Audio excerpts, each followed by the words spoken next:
In the last section, we had a very long discussion about the differences between an imperative and a declarative deployment. In this section, we're going to put a little bit of practice into this and get a very practical example of how we might update an existing object using a declarative approach. So what are we going to update?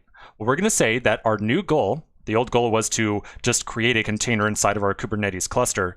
We're going to say that our new goal is to update that existing pod that we created to use the multi-worker image as opposed to the current multi-client image that it is currently using. So essentially what we want to do is find that existing pod and update the image that it uses. Now let's take a quick thought on how we would do this with an imperative approach and a declarative approach.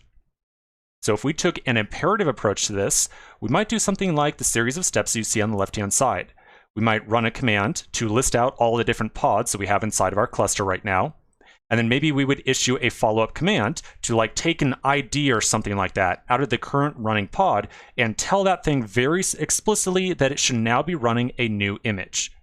So in this imperative approach over here, we would have to essentially get the current state of our application by running a command to list out the current pods and find some ID of the current pod that is running the multi-client image. We would then have to figure out a migration strategy on our own to update from the current state to our desired state. Now, in this case, figuring out that migration strategy is pretty straightforward. We could probably look up some command API reference and figure out how we could tell a pod to update the image it uses. But again, that would take a little bit of work. So I'm going to suggest that we instead use a declarative approach. With a declarative approach, updating an existing object inside of our Kubernetes cluster is always going to be the exact same process every single time. So we're going to go and find the config file that originally created that pod, and we'll then make an update